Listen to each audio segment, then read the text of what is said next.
पोचवायला तुम्हाला सभागृह हे 10-15 दिवस बंद करावं लागतं, हे लक्षात घ्या. तेव्हा कुठे 40% लोकांपर्यंत आम्ही पोचलो होतो की आम्हाला असणारा टेलिफोनच्या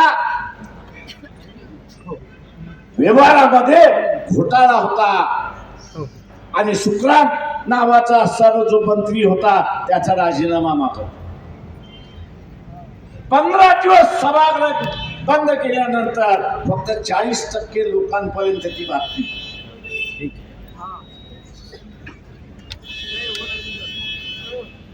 15 दिवस सभागृह बंद केल्यानंतर 40% लोकांपर्यंत बातमी गेली. तुम्ही असताना ती बातमी आजकाल सभागृह बंद करताय, सभागृहामध्ये आवाज करताय.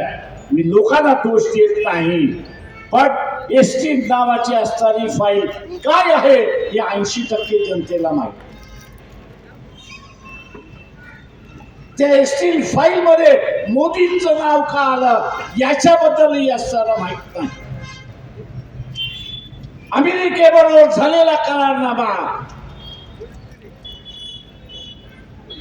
हा फक्त शेतीपुरता मर्यादित नाही, तर इथल्या बँकिंग सेक्टर पुरता मर्यादित आहे नाही. इथला असणारा परराष्ट्र धोरणाबद्दल मर्यादित नाही, तर या देशाची पूर्ण निर्णय घेण्याची जी प्रक्रिया आहे,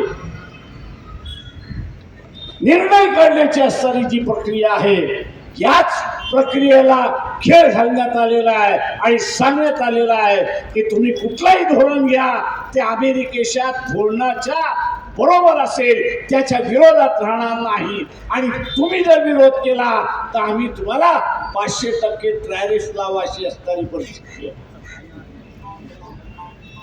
ज्याला या देशाची परिस्थिती माहित नाही त्यांना असं सांगतो, या देशातली 35% जनता अजून दारिद्र्य रेषेखाली जगते. अजून 35% जनता ही दारिद्र्य रेषेखाली जगते.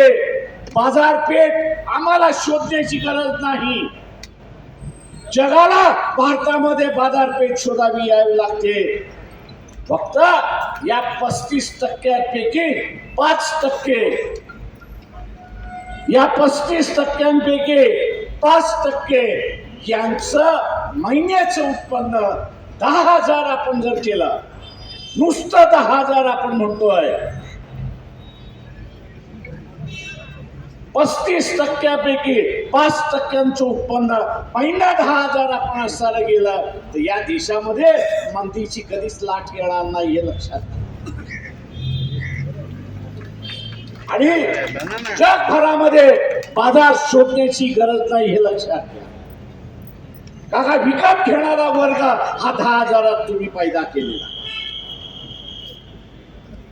मित्रो, दुर्दैवाने म्हणेल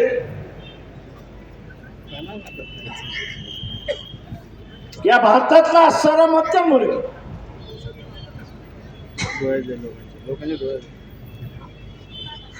की खऱ्या अर्थाने याला हे जे परिणाम दिसतात आहेत, कळतात आहेत, दुर्दैवाने त्यांनी चुटकी मारली. दुर्दैवाने त्यांनी चुटकी मारलेली आहे. त्याला असं वाटतंय की महात्मा फुलेने जात आणि सत्तेच्या विरोधात, जात आणि सवर्णांच्या विरोधात जो लढा उभा केला आणि समतेची मशाल जी सुरुवात केली, ती समतेची मशाल आम्हाला पुन्हा उलटी करता येईल. आणि मोदी त्याचा असणारा नायक आहे, त्या नायकाच्या विरोधात आम्ही भूमिका कशी घ्यायची असे अनेक जण म्हणतात. या सगळ्यांना सांगतो, जो करारनामा झालाय त्या करारनाम्यातल्या काही गोष्टी आणि मोदींची 4 महिन्यापूर्वीची भाषणं जर आपण असताना काढली तर विरोधाभास. एक काळ मोदी असं म्हणत होते की भारतातली बाजारपेठ ही भारतातल्या शेतकऱ्यांसाठी राखीव राहील, जगाच्या शेतकऱ्याला आम्ही खुली करणार नाही. 4 महिन्यापूर्वीची भाषा. एसटीच्या फाईल मध्ये मोदीचं नाव येतं आणि मोदी उलटा पडतो आणि सांगतो नाही, भारताची बाजारपेठ ही जगाला आता मोकळी केला जाणार. कशामुळे? तर त्या एसटीच्या फाईल मध्ये अजून काहीतरी असलं पाहिजे. फक्त मोदीने मोसळा केला एवढीच फक्त माहिती त्या ठिकाणी आलेली आहे. म्हणजे इतर देश आहेत आणि तिथल्या असणाऱ्या राजकीय नेत्याने जे लहान मुला मुलींशी असणारा व्यवहार केलाय, त्यांचं शोषण केलंय. मोदीजी याचा खुलासा करा की तुमचं नाव तर त्या फायलिंगमध्ये नाहीये आणि ते नाव बाहेर पडू दे म्हणून तुम्ही देश विकायला निघालेला. आणि म्हणून मोहन भागवत यांना आम्ही असं विचारतो की तुम्ही तरी गप का बसलात?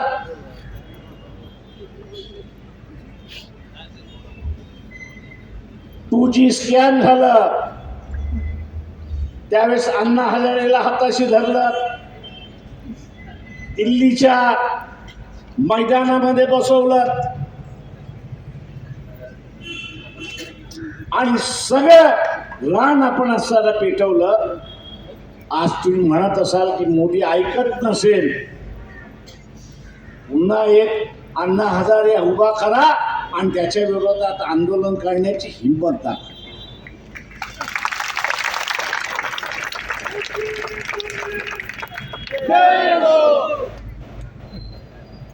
हिंमत दाखवा, आंदोलन करण्याची हिंमत दाखवा.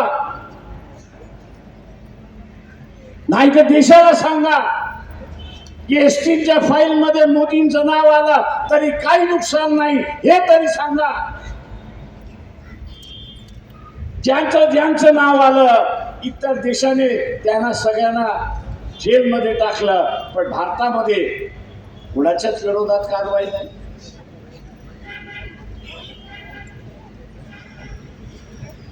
इथे मी उघड असं म्हणेन की सामाजिक दृष्टिकोनातून देश स्वातंत्र्य ठेवायचा की गुलाम करायचा, याबद्दलचं विभाजन होत चाललंय असं मी त्या ठिकाणी मानतो. ज्यांना आपली स्वतःची पोरं अमेरिकेला पाठवायची आहेत, ज्यांना आपली पोरं सगळी युरोपला पाठवायची आहेत, ज्यांना आपली पोरं असणारी इंग्लंडला पाठवायची आहेत, त्या सगळ्यांना असं वाटतंय की आपण असणारा भूमिका कशी घ्यायची, आपण आंदोलनामध्ये कसं जायचं. आणि उद्या जर आपण आंदोलनामध्ये गेलो तर आपण या देशाच्या विरोधात आहोत आणि म्हणून आपली मुलं त्या ठिकाणी जाणार नाही. या भीतीपोटी गप्प बसली. मुझसे बोलना, अरे मुझसे बोल. या भीतीपोटी नरोबा खंजोबाची भूमिका त्या ठिकाणी घेतायत. या सगळ्यांना माझं असं आव्हान आहे.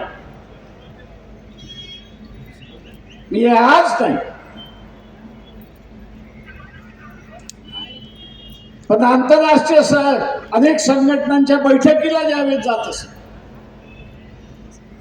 हे 92-93 मी आपल्याला सरळ सांग, तिथल्या सगळ्या लोकांना सर एक भीती होती आणि ती म्हणजे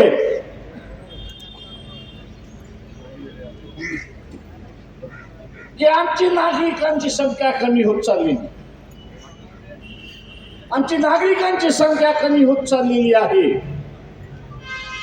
आणि बाहेरच्यानं आम्ही येऊ दिलं आणि ते जर या ठिकाणी स्थायिक झाले तर आमची पुढची पिढी ही गुलाम झालेली असेल अशी परिस्थिती आहे.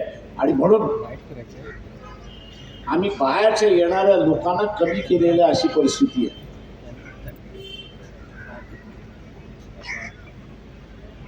इथे सगळ्यांनी एक गोष्ट मान्य केली पाहिजे की अमेरिका एक दिवशी जेवढे भारतीय तिथे बसले त्यांच्या गांडीवरती लाथ मारल्याशिवाय राहणार नाही हे लक्षात घ्या.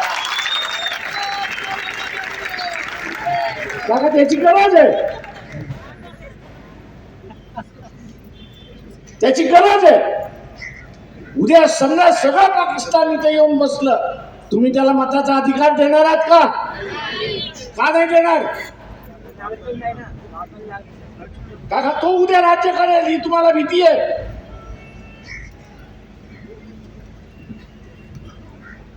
जसं तुम्ही स्वतःला सुरक्षित राहायला बघता तशा रीतीने इतर देशातील माणसं सुद्धा स्वतःला सुरक्षित राहण्याचा प्रयत्न त्या ठिकाणी करतात.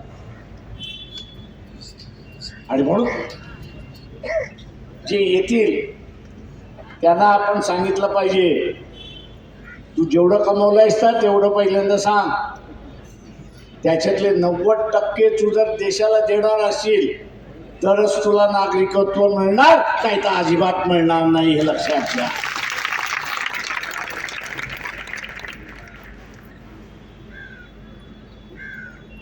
आणि म्हणून मित्र, हा प्रश्न आज एक मोर्चा काढून आपला चालणार नाही. उद्या जर हा करारनामा आणि ज्याच्यामुळे आपण असताना सिंदूरमध्ये पहिले 2 दिवस मार खाल्ला, राफेलची जी विमानं आहेत, चालवताना पायलट कमजोर नव्हता, पण त्या विमानाची बघण्याची जो डोळा होता तो फक्त 300 मीटरचा.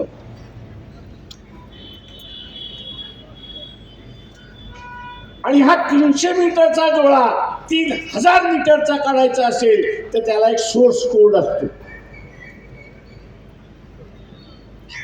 भारत सरकारने फ्रान्सला विचारलं की हा सोर्स कोड तुम्ही आम्हाला द्या. भारत सरकारला फ्रान्सने सांगितलं की आम्ही हा कोड देणार नाही. आता तुम्हाला जर 300 किलोमीटरच्या पुढे दिसत नसेल तर तुम्ही कोण होता? आंधळे. आंधळ्याला टिपायला काही वेळ लागत नाही अशी असणारी परिस्थिती आहे. आणि म्हणून राफेल त्या ठिकाणी टिपल्या गेले तशी असणारी परिस्थिती आहे. मध्यंतरी ट्रम्प आणि फ्रान्सच्या राष्ट्राध्यक्ष यांची भांडणं होती, जोरदार भांडणं. पण आता त्याची भांडणं मिटलेली दिसत आहे. कारण का आपण राफेलची विमानं खरेदी करतो. पंतप्रधानांना आम्ही असताना विचारतो की तो सोर्स कोड द्यायला फ्रान्स तयार झाले का याचा पहिल्यांदा खुलासा करा, नाहीतर लोखंड घेतलंय असाच फक्त त्या ठिकाणी होणार आहे. आता हे विकत घेण्यामध्ये सुद्धा एस्टीन फाईलचा काही संबंध आहे का? माझ्यासारख्याला शंका येते. तिथं संबंध आहे. ट्रम्पने मोदीला सांगितलं सही कर, नाही तर अजून 30 लाख फाईल मधल्या काही फाईली बाहेर काढतो. तेव्हा असा हा जो ब्लॅकमेल होणारा जो पंतप्रधान आहे, मी इथल्या राजकीय पक्षांना आवाहन करतो, जेवढा मोदी दोषीचा आहे, तुम्ही रस्त्यावरती उतरला नाही तर तुम्ही सुद्धा तेवढे दोषी आहात हे लक्षात घ्या. उघड्या आठवड्याने तुम्ही असताना पाहता सर्व सोशल मीडियावरती त्या एग्रीमेंटच्या कॉपीज तुम्हाला मिळतात. तुम्ही वाचलं नाही असं म्हणत असाल. मला काही लोक नंतर येऊन म्हणतात प्रकाश तुम्ही माईकवरनं बोलत राहा, हे काय बाहेर पडणार नाही. मी त्यांना विचारलं का, ते म्हटलं आपल्या देशामध्ये सुद्धा कोणतरी एसटी नसला पाहिजे आणि त्याला हे घाबरत असतील. आता हे जर असेल तर दुर्दैव असं मी त्या ठिकाणी मानतो. हे दुर्दैव असं मी मानतो. आणि अशा काळामध्ये जनतेनेच व्यवहार आपल्या हातामध्ये घेतला पाहिजे, हे लक्षात घ्या. प्रचार करण्याचाही आणि प्रसार करण्याचाही. टीव्हीने दाखवलं नाही तरी चालेल, वर्तमानपत्रामध्ये आला नाही तरी चालेल, पण आपल्या हातामध्ये एक पॉवरफुल यंत्रणा आहे. कुठली?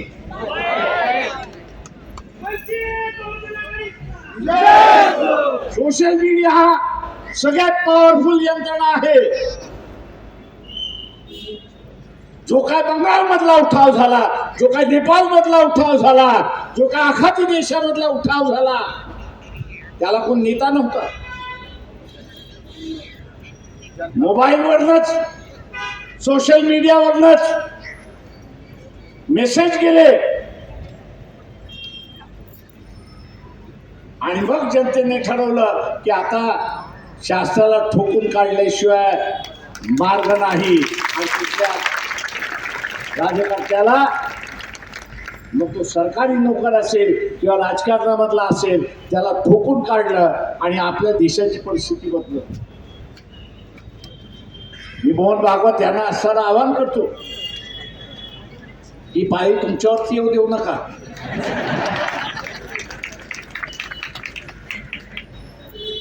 ही पाळी तुमच्यावरती येऊ देऊ नका. सेना असेल तुमच्यावरती येऊ देऊ नका. काँग्रेसवाले असतील त्या सगळ्यांना माझी असलेली विनंती आहे की पाळी तुमच्यावरती येऊ देऊ नका. कारण ज्या भावालाच शेतकऱ्याला भाव मिळतोय तो नाखुश असला तरी तो म्हणतो ठीक आहे, मिळते तरी मिळते. उद्या गहू असेल, धान असेल, डाळी असतील, पल्सेस असतील, कडधान्य असेल, शहरातल्या माणसाला अर्ध्या किमतीत मिळते. त्याला तो शेती करत नाही, तो विकत घेत असतो, त्याला अर्ध्या किमतीत मिळतील म्हणून तो असताना आनंदित असतो. पण या देशामधला जो पिकवणारा आहे, या देशामधला जो पिकवणारा आहे तो रसातळाला गेलेला असेल, हे लक्षात घ्या. तो रसातळाला गेलेला असेल आणि त्याच्या पुढे मग एकच मार्ग राहतो आणि तो म्हणजे जाऊन शहरातल्या माणसाला लुटा. हे माझं उदाहरण नाही देते मी. तुम्ही राजस्थान विधानसभेमधलं 1950चं राजस्थान विधानसभेमधलं 1950चं तिथल्या त्या काळच्या मुख्यमंत्र्याचं भाषण जर आपण ऐकलं तर त्यांनी असं म्हटलं की माझं बजेट कमी पडत होतं, माझं बजेट कमी पडत होतं आणि म्हणून पाकिस्तानमधल्या काही गावांवरती आम्ही हमला बोलून लुटत होतो आणि माल इथे आणत होतो. तेच ही उदाहरणं आहेत या देशामध्ये. शहरातल्या माणसाला वाटत असेल की तुम्ही माझी नोकरी आहे, बेट्यानो 3 महिने थांबा, 3 महिने थांबा, या करारनाम्याचा परिणाम आपल्याला दिसल्याशिवाय राहणार नाही. ज्यांच्या नोकऱ्या आहेत, ज्यांच्या नोकऱ्या आहेत, त्यांच्या नोकऱ्या गेलेल्या असतील, ले आउट दिलेला असेल, ले ऑफ दिलेला असेल, हा परिणाम आहे. इथला बुद्धिजीवी आहे की ज्यांनी या सगळ्या संदर्भात लिहिलं पाहिजे होतं, लोकांना आगाह केला पाहिजे होता, लोकांना जागृत केलं पाहिजे होतं की ह्याचे परिणाम काय होणार. त्याचा परिणाम तो त्या ठिकाणी करत नाही. आणि म्हणून वेगवेगळ्या पक्षाच्या राजकीय ज्या कामगारांच्या संघटना आहेत, मग त्या व्हाईट कॉलरच्या असेल किंवा असणारा चतुर्थ श्रेणी मधल्यांच्या असतील, पक्ष करत नसेल चालेल, पण तुम्ही तुमच्या संघटनेमध्ये या करारनाम्याचा परिणाम काय होणार याचा पहिल्यांदा असणारा चर्चा करा. जे सांगतील समजवतील अशा करून असणारा हा चर्चा, तरच या करारनाम्याची व्याप्ती आपल्याला त्या ठिकाणी लक्षात. आणि म्हणून माझं आव्हान आहे की आपण आज जमलो, कदाचित या करारनाम्याची आणि एसटी फाईलची चर्चा ही सुरुवात होईल. ती आपण सुरुवात केली पाहिजे. प्रत्येकाच्या मोबाईलमध्ये 200-300 मोबाईल नंबर आहे. टीव्हीने दाखवू नये, वर्तमानपत्रामध्ये येऊ नये, पण तुम्ही तुमच्या मोबाईल मधल्या 200 लोकांपर्यंत जरी पोचलात, आज इथे जी जनता बसलेली आहे 200 लोक आपण सर धरलं तर किती लोकांपर्यंत पोचू, किती लोकांपर्यंत पोचू. जे इथं उभे आहेत त्यांनीच 200 पोचवलं तर बाहेर लक्ष येत आहे की 20 लाख लोकांपर्यंत आपण असताना पोचतो. 20 लाख लोकांपर्यंत आपण असताना पोचतो. फक्त आपण ठरवलं पाहिजे की माझा मोबाईल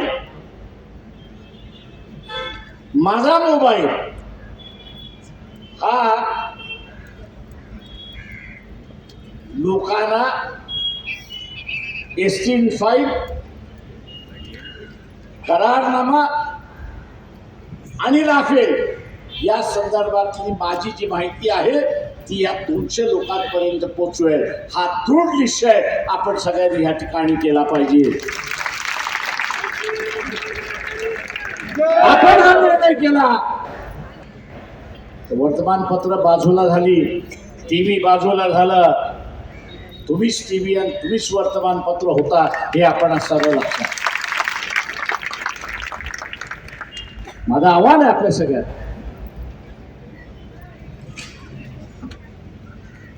की परिस्थिती खालवत जाणार. या आखाती युद्धामुळे महागाई शिगेला पोचतात. इथली व्यवस्था कोलमडलेली आपल्याला दिसणार आहे.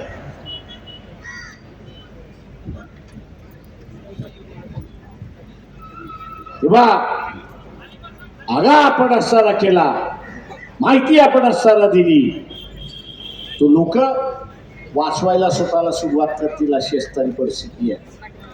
आणि म्हणून नरेंद्र मोदी झाली तुमची 15 वर्ष,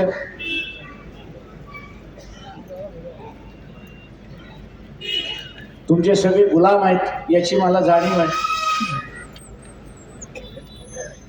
पण एप्रिल पर्यंत थांबा. तुमच्या 2 रील्स बाहेर काढल्याशिवाय मी राहणार नाही. रील्स येऊ द्यायच्या नसतील.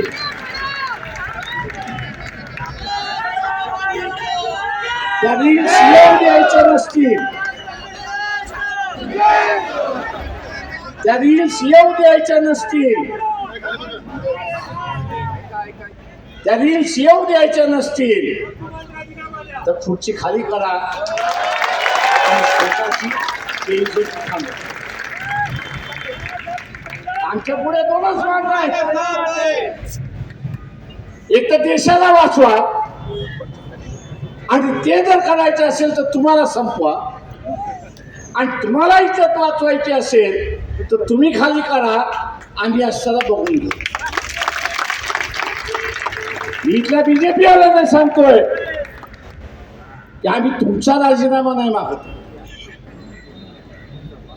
सत्ता ही तुमचीच राहणार आहे. का लोकांनी तुम्हाला 5 वर्षासाठी निवडून दिलंय.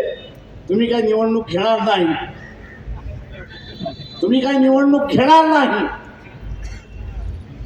त्याच्यावर सत्ता तुमचीच राहील. फक्त ती सत्ता राहत असताना भारताचं सार्वभौम ती कायम राहिलं पाहिजे, आणि त्यासाठी तुम्हाला नरेंद्र मोदी याची बळी हात घ्यावा लागेल. उद्याची बळी आहे.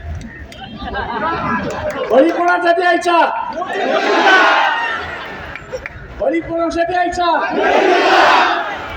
जेव्हा आपण उद्या द्या एवढं आव्हान करतो आणि आपली रजा घेतो. जय हिंद. आपल्या सगळ्यांना राष्ट्रगीतासाठी उभं व्हायचं आहे. सगळ्यांनी उभं व्हा. आणि आपल्याला तमाम एसटी कर्मचाऱ्यांच्या वतीने इथे पाठिंबा दिलेला आहे. त्यांचं पत्र प्राप्त झालेलं आहे. एकदा टाळ्या वाजून महाराष्ट्रातल्या सर्व एसटी कर्मचाऱ्यांचं आपल्याला स्वागत करायचं आहे. एक साथ राष्ट्रगीतासाठी सज्ज व्हायचं आहे. सावधान. जनगण मन अधिनायक जय हे भारत भाग्य विधाता. पंजाब सिंध गुजरात मराठा द्राविड उत्कल बंगा. विंध्य हिमाचल यमुना गंगा उज्जल जलधि तरंगा. तव शुभ नामे जागे, तव शुभ आशीष मागे. गाहे तव जय गाथा. जन गण मंगल दायक जय हे भारत भाग्य विधाता. जय हे जय हे जय हे जय जय जय जय हे. भारतीय संविधानाचा, भारतीय लोकशाहीचा, डॉक्टर बाबासाहेब आंबेडकरांचा. आजच्या या कार्यक्रमात